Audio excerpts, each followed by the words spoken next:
Hi, I'm Blossom, and I like to read books, and so I'd like to read a book to you today.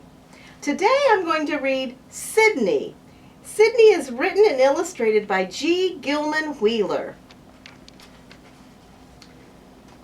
Once there was a little snail named Sidney.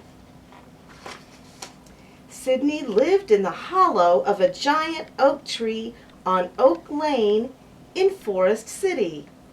He lived with his mother, his father, and his sister Hannah. Sidney's very best friend in the whole world was Zachary, the dog. See Zachary?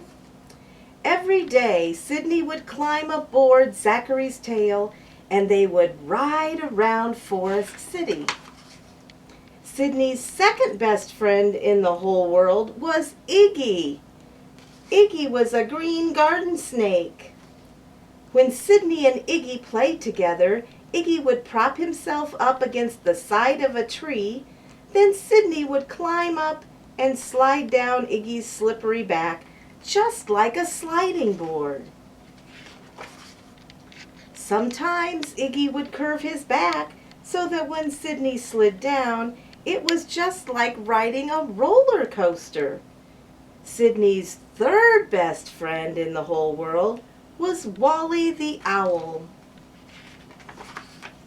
Sometimes Wally took Sidney flying with him high above the treetops over Forest City.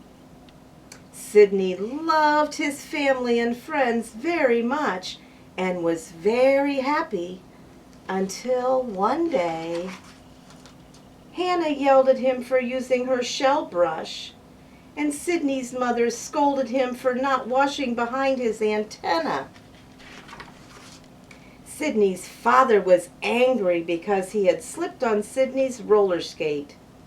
And that same morning, while they were riding around town, Zachary spotted his girlfriend Jennifer and wagged Sidney right off into a sticker bush. Later, right in the middle of a perfect slide, Iggy sneezed, bucking Sidney off onto the ground so hard that he thought he had a fractured shell. Later that day, Wally and Sidney had an argument, and Wally got angry and called Sidney an escargot. "Nobody loves me," Sidney said to himself as he crawled away. "I'm going to run away and hide in my shell." So Sidney ran away and climbed as far as he could up into his shell. "I think I'll stick my head out and see if anybody's looking for me," Sidney thought. But as he tried to peek out, he suddenly exclaimed, "I'm stuck!" Sidney was frightened now, but when he tried to call for help, all he heard was the echo inside his shell. Then Sidney began to cry, but he had to stop. His shell was filling up with tears, and he might drown. By now, everyone had missed Sidney, and they were all out looking for him. It was almost dark when Wally spotted Sidney from the air and went to get the others. Everyone hurried as fast as they could to Sidney's side. "What's the problem, son?" Sidney's father asked. "I'm stuck in my shell," Sidney cried. Hannah and his mother began to cry. "Don't worry, Sidney," Zachary barked. "We'll get you out."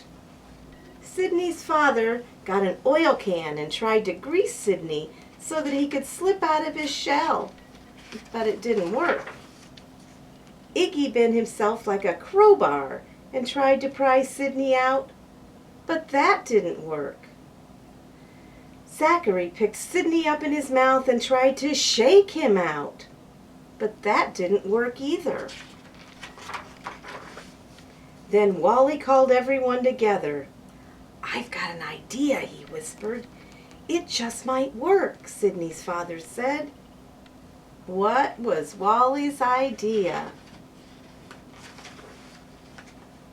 Everyone rushed to Sidney and helped push him over onto his side. Then they began to tickle him. "What are you doing?" Sidney sniffed. Sidney began to giggle, laugh harder and harder, until all of a sudden he popped out of his shell.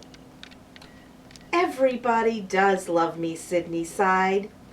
"I promise I'll never hide in my shell again."